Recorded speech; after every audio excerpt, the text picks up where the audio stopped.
दोस्तों, स्वागत है आप सबका मेरे YouTube चैनल अनिमेश रिएक्शन पे। उम्मीद है आप सब खुश होंगे। फ्रेंड्स, प्लीज मेरे चैनल को सब्सक्राइब करें और बेल आइकन को प्रेस करें ताकि आपको मेरे आने वाले सारे वीडियो की अपडेट्स तुरंत मिल जाए। वीडियो को लाइक और शेयर जरूर करें।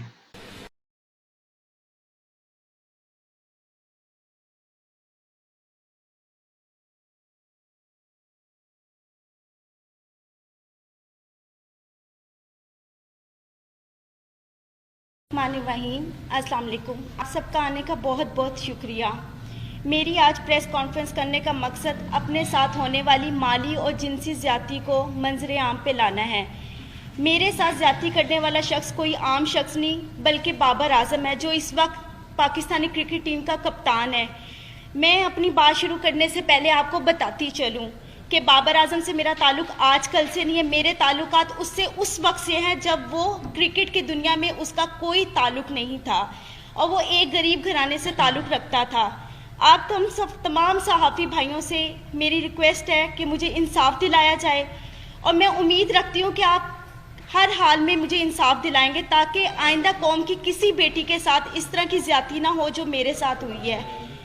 मेरी रुदात कुछ इस तरह है कि बाबर आजम और हम एक ही महल्ले में बड़े हुए हैं, इकट्ठे रहते थे और वो मेरा स्कूल फेलो था। स्कूल की वजह से और एक जगह पे रहने की वजह से हम लोगों की बहुत अच्छी दोस्ती थी। सन 2010 में ही प्रपोज टू मी और मैंने उसके प्रपोज़ल को एक्सेप्ट कर लिया और वो प्रपोज़ल उसने मुझे मेरे घर आके ही दिया था। मैंने एक्सेप्ट कर लिया। जैसे जैसे वक्त गुजरता गया मेरी उसके साथ अंडरस्टैंडिंग और उसकी मेरे साथ बहुत अच्छी रही। हम लोगों को शादी करने का हमारा प्लान था। हम लोगों ने शादी करने का मतलब प्लान कर चुके हुए थे। बाबर ने और मैंने, हम दोनों ने अपनी फैमिलीज़ को बताया। बाबर और मेरी फैमिलीज़, हम दोनों की फैमिलीज़ ने हमें साफ इनकार कर दिया।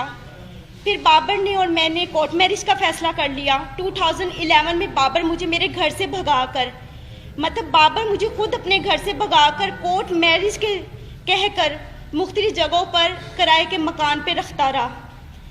जब मैं उन मकानों में रहती थी, पहले मैं आपको बता दूं, एक मकान जहाँ पे मैं रहाइश पजीर थी वो गुलबर्ग में मॉडल कॉलोनी में था, गली नंबर 2 में, और दूसरा जो मकान मैं किराए पे रहती रही हूँ वो Punjab society H block defence में था। वहाँ पे हम रहते रहे हैं। मैंने बाबर को कई मरतबा उस दौरान इसरार किया कि हम शादी कर लेते हैं, लेकिन बाबर ने मुझे यही कहा हमेशा कि अभी हमारे हालात ठीक नहीं है, थोड़ा वक्त गुजर जाए फिर हम निकाह कर लेंगे। हालात थे इस तरह के कि हम लोगों के कोई खाने पीने का कोई इस तरह नहीं था। मैं नौकरी करना शुरू होगी। बाबर ने मुझे बताया था कि वो क्रिकेट खेलना चाहता है और उसको क्रिकेट का बहुत शौक़ है और मैंने उसकी इस कोशिश में पूरी कोशिश की है। अपनी मेहनत हद से ज़्यादा मैंने उसके साथ अपनी मेहनत की है, उसके साथ मिलके। 2014 में ऐसे वक्त गुजरता गया है। 2014 में से पहले मेरा सैलून, मैंने नौकरी के साथ साथ सैलून बनाया। सैलून मेरा चलता रहा। सैलून से मेरी जितनी इनकम आती थी मैं सारी बाबर आजम को देती थी। बाबर आजम के खाना पीना, कपड़ा, रहाइश, क्रिकेट के जितने एक्सपेंसेस सब मैं अफोर्ड करती रही हूँ। जब वो आउट ऑफ सिटी जाता था वहाँ के जितने एक्सपेंस थे पीसीबी के अलावा वो भी मैं सब उसके अफोर्ड करती रही हूँ। 2014 में जैसे ही पाकिस्तानी टीम में उसका नाम आया, एकदम उसका रवैया थोड़ा समय से आस्ता आस्ता तब्दील होना शुरू हो गया था। मुझे नज़र भी आ रहा था, लेकिन मेरे हालात इस तरह के थे कि मैं अपने घर वापस नहीं जा सकती थी क्योंकि बगावत मैंने भी की थी, बाबर ने भी की थी। फिर 2014 में बाबर आजम ने मैंने फिर उसको इंसिस्ट किया कि हम लोग शादी करते। उसने कहा अभी शुरुआत है, थोड़ा वक्त गुजार लो, हम आस्ता आस्ता और मज़ीद अपने आप को स्ट्रॉन्ग कर लें, अपने हालात बेहतर कर लें, हम शादी कर लेंगे। वक्त गुजरता गया। 2016 में I was pregnant in 20 weeks. जब मैंने बाबर को बताया, उसका ये खबर सुन के एकदम रवैया इतना अजीब हो गया मेरे साथ, जैसे मैंने कोई गुनाह कर लिया। मुझे मारा पीटा, काफ़ी मुझे इंसिस्ट किया और मैं उस वक्त बेबस थी बिकॉज मेरे पास तो कोई और ऑप्शन नहीं था। तो बाबर आजम ने मैं आखिर उसकी इस बात में मैं हामी भर ली। वो मुझे बेगम कोर्ट पे एक it was very congested place जहाँ पे वो मुझे ले गया इस्तिकाते हमल के लिए। उसमें मुलव्वस उसके 2 दोस्त भी थे, एक कज़न था और उसका छोटा भाई भी था, सफ़ीर आज़म अब्दुल कादिर के बेटे Usman Qadir. He is a eyewitness. वो हमेशा 4 से 5 साल तक, जब तक मैं बाहर रही हूँ, उस्मान कादिर वहाँ पर आते रहे हैं। और उनके एक और नेट प्लेयर थे, जब ये NCA में ड्यूरिंग द क्रिकेट टाइम जो प्रैक्टिस करते थे, उसमें नवीद नाम का एक लड़का भी था, वो इस में भी शुमार थे। इन लोगों ने मेरी मर्जी के बगैर मेरे इस्तिकाते हमल करवाया और मुझे यही यकीन दिलाया कि कोई बात नहीं, आप सब्र कर लो, हम जल्दी शादी करेंगे। अब सिचुएशन ऐसी थी कि मैं थोड़ी ठीक हो गई थी। बाबर ने मुझे इंसिस्ट किया कि आप अपने घर चली जाओ और सुलह कर लो, क्योंकि मैं पाकिस्तान में बहुत कम होता हूँ, तुम यहाँ पे अकेली होती हो, तो आप अपने घर। मैंने किसी ना किसी तरह अपनी सुलह कर ली बाबर से, अपने घर वालों के, बाबर के कहने पर। जब मैंने सुलह की है, मैं अपने घर गई हूँ। बाबर का रवैया दिन ब दिन जैसे जैसे वो अरूज पे आ रहा, तो उसकी हवस भी उतनी बढ़ती जा रही थी। वो मेरे साथ वो ताल्लुकात बनाता रहा जो ना हमारा कोई कानून इस चीज़ की इजाज़त देता और ना ही हमें इस्लाम इजाज़त देता है। अब वो इस पर्पस के बाद वो फिर दोबारा मेरे साथ वही सब कुछ करता रहा। मैं अपने घर होती थी, घर से मुझे बाइबल आता था, मुख्तलिफ होटलों में मुख्तलिफ प्लेसेस पे लेके जाकर मेरे साथ जो भी सब कुछ करता रहा है। जब ये सब हालात मेरे चलते रहे हैं, 2017 में आखिरकार इसने इतनी मरतबा मुझे मारा पीटा, और मुझे कई मरतबा इस दौरान इसने इनकारी भी शादी से की है। मैंने इस दौरान जो मेरी हॉस्पिटल में बाबर आजम मुझे लेके जाता रहा है, एज अ बीन वाइफ मुझे चेकअप करवाता रहा है। यहाँ पे उसकी प्रॉपर मेरे पास एविडेंस मौजूद है। Just give me one. ये सब वो एविडेंस है जिस पे मेंशन है कि बाबर आजम मुझे उस हॉस्पिटल में लेकर जाता रहा, क्योंकि मेरा आईडी कार्ड नहीं था और वहां पे बाबर आजम की आइडेंटिटी लगती रही थी। ठीक है, ये उस चीज के एविडेंस है। ये मुझे वहां पर लेके जाता रहा है, सब कुछ करता रहा। बिल आखिर मैंने तंग आके 2017 में पुलिस रिपोर्ट की बाबर के खिलाफ, जिसके पर्पस में इसके फैमिलीज ये सब आए हैं। उधर जब हमारे जो ऑफिसर थे जिन्होंने हमें देखा था, उस ऑफिसर ने ये फैसला किया कि आप बाबर को यहाँ पे पेश करें। बाबर पेश नहीं हुआ, लेकिन उसी रात सेम नाइट बाबर ने, जो ऑफिसर मौजूद थे उनके सामने, हमारा मशरूत सुलहनामा पे उसने मुझसे दस्तखत करवाए। और इस वक्त 2017 में जो मैंने पुलिस कंप्लेन की थी बाबर के अगेंस्ट, बाबर की वो अगेंस्ट नसीराबाद में फेडेक्स ऑफिस में दर्ज है एप्लीकेशन। एक मिनट, वो मौजूद है। और उसके बाद बाबर ने 2017 में बाहर के मुल्क किसी में जाना था खेलने के लिए। 2017 में जब कंप्लेन के बाद बाबर ने जाना था, और हमारे यहाँ पे आई थिंक कोई PSL भी हो रहे थे, तो मैंने बाबर से सुलह सिर्फ इस वजूहात पे की थी कि बाबर मुझसे शादी करेगा। और बाबर ने मुझे खुद इस चीज़ का यकीन दिलाया था कि वो मुझसे शादी करेगा।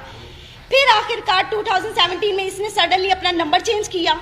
वो नंबर भी इसका PCB में इसके ऑफिशियल रजिस्टर्ड है, और जो इसका इस वक्त मौजूद नंबर है वो भी इसका ऑफिशियल नंबर मेरे पास मौजूद है, जिससे मुझे कांटेक्ट करता है, मुझे मैसेजेस करता था। और फिर उसके बाद इस तरह वक्त गुजरता गया। तकलीफ जो थी मैंने बर्दाश्त की। 3 साल से मजीद मैं बाबर आजम की इस हवस का निशाना बन रही हूँ। अब उसने आकर मुझे साफ इनकार कर दिया कि ना मैंने तुमसे शादी करनी है, ना मैं तुमसे कोई ताल्लुक रखना चाहता हूँ, और ना ही तुम मेरा कुछ बिगाड़ सकती हो। वो अपनी इस पावर को गलत इस्तेमाल कर रहा है। 10 साल उसने मुझे इतने बुरे तरीके से जलीलो ख्वार किया, हवस का निशाना बनाया। आज वो बिल्कुल इनकारी पे आ गया हुआ है, बिल्कुल। क्योंकि आज से 10 दिन पहले भी मैंने उसके खिलाफ पुलिस कंप्लेंट की, क्योंकि 20 नवंबर को जब इसने जाना था, उससे एक दिन पहले, मैं आपको लाइव उस चीज के सब सबूत दिखाती हूँ। इसने मुझे कॉल की, इसने कहा अगर तुम किसी भी पुलिस के पास गई या तुमने मुझसे अब मुतालबा शादी का किया तो तुम अपनी जान से भी जाओगे, और तुम्हें यही नहीं पता कि मैं तुम्हारे साथ करूंगा, क्योंकि सारी जिंदगी उसने मुझे मारा पीटा तो वैसे बहुत ज्यादा है। हद से ज्यादा ज्यादती के बाद आज मैं यहाँ पे इंसाफ लेने आई हूँ। जी अच्छा, ये आप ना पिछले 10 साल की अपनी और बाबर आजम की गिरफ्तारियों की प्रश्न वापस कर रहे हैं। जी ठीक है ना।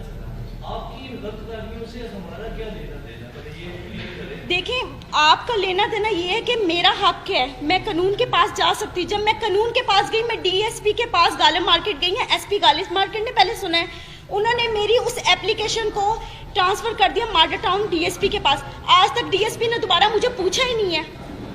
बाबर आजम के पास मेरे तमाम वीडियोस, मेरी हर चीज उसके पास मौजूद है, हर चीज मौजूद है। सिर्फ वो अपनी पावर दिखाना चाहता है। जहां जहां पीसीबी ने जहां जहां इनको कमरे ठहरवाए पाकिस्तान के अंदर, जब ये मैचेस खेलते थे, उसके साथ वाला हमेशा कमरा मेरा हुआ है, हमेशा। वो अभी भी अपने नंबरों से मुझे कॉल्स की हैं, उसने मुझे धमकियां दी हैं, डराने की, मारने की, ये सब मौजूद है।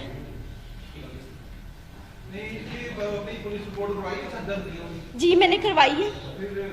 आप जो मेरा लीगल जो प्रोसेस चल रहा है वो आपको यही बता सकते हैं कि क्या लीगल अभी हम लोग एक्टिविटीज हमारी इसके खिलाफ हैं।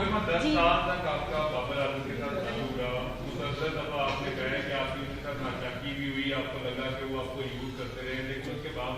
देखिए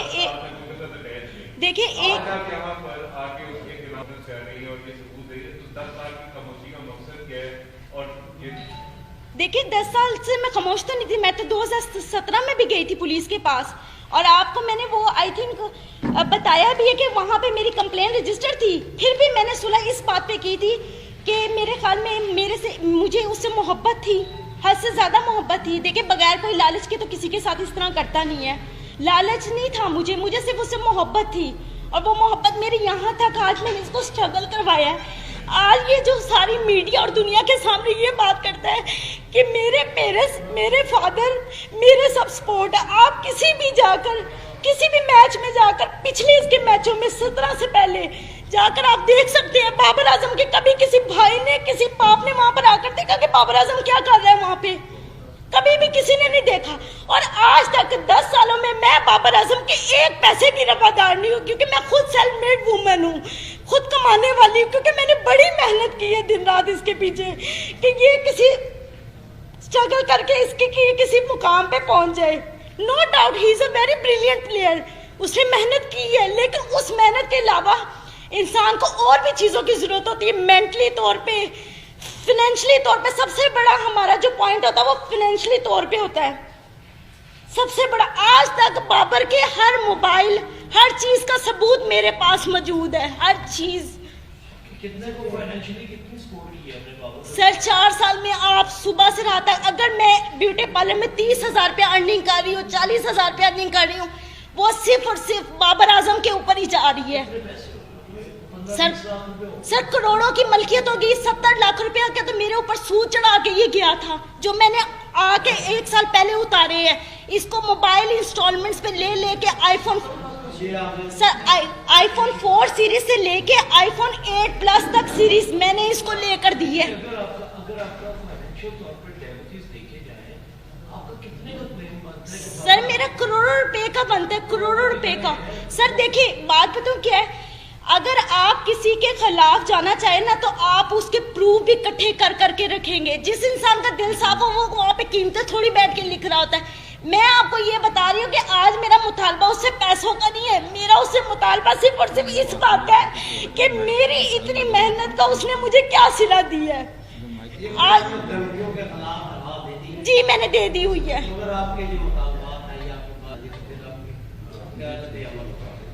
वो मुझसे शादी करे, मैं करूंगी, मैं हर जगह पे जाके अब करूंगी, क्योंकि मुझे नजर आ गया कि बाबर की तरफ से मुझे साफ इंकारी है, साफ इंकारी है। मैंने आज से 1 महीना कंटिन्यूसली पीसीबी के वहां पे फोन किए, मुसलसल फोन करती रही हूँ उनको। जब मैंने ये अपना जो था मैटर बताया, उन्होंने कहा ये हमारे प्लेयर की पर्सनल लाइफ है, हम नहीं डिस्कस करना चाहते। मैं पुलिस के पास गई, पुलिस ने जो मेरे साथ किया वो मैंने आपको बता दिया। अगर हमारा कानून इतना स्ट्रॉन्ग हो तो आज मैं यहाँ पे आके बैठ के आप लोगों के सामने दलीलें पेश ना करूँ।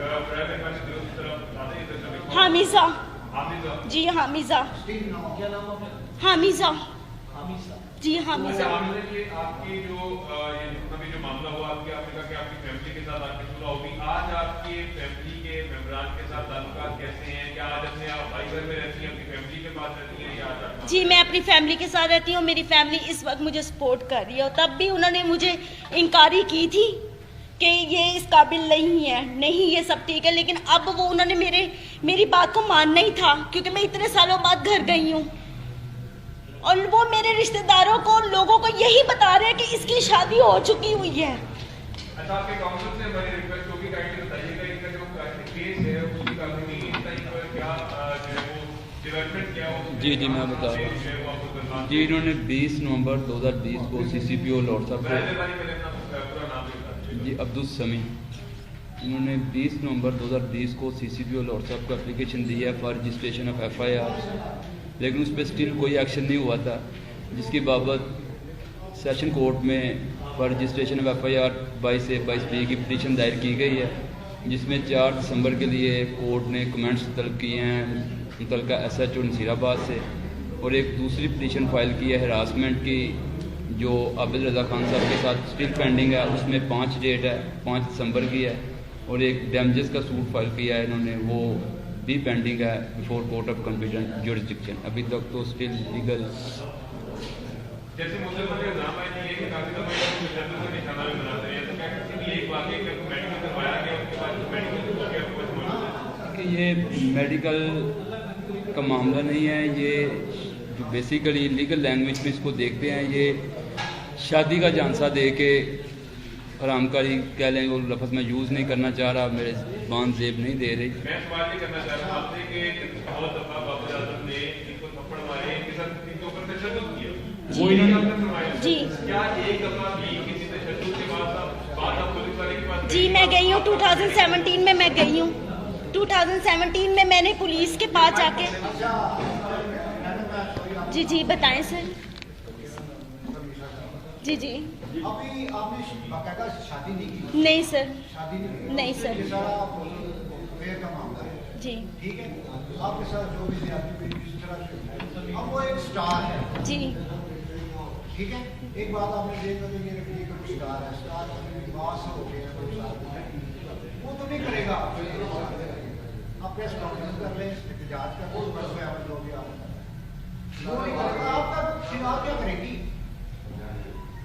सर। मैं आइंदा का लाया बन के आए अपनी लाइफ का सर वो तो स्ट्रगल है ही है, जिस तरह जिंदगी गुजरी वो तो मैं गुजार रही हूँ, लेकिन इस वक्त मेरा सबसे मेन पॉइंट बाबर आजम को सजा दिलवाना है। वो मेरा हक है, वो मुझसे कोई नहीं छीन सकता, वो मेरा हक है जो ये आज तक वो मेरे साथ करता, क्योंकि वो मुझे इस्तेमाल करता रहा है सिर्फ और सिर्फ जहां से बाजी में मोहब्बत का कह के यहाँ तक आज मुझे लेकर आया है। आप जैसे बीजेपी कप्तानी से हटाए ऑफ कोर्स हटाए, क्योंकि कोई भी स्टार सिर्फ अपने ग्राउंड में छक्के और चौकों से नहीं बनता, अपने किरदार से और अपनी फितरत से बनता है। ऐसे बंदे का क्या पता कल वो पाकिस्तान को भी बेच दे, ऐसे बंदे का क्या पता है। जिस इंसान की फितरत एक औरत को लेके ऐसी है वो किसी भी चीज पे कुछ भी कर सकता है। Thank you sir.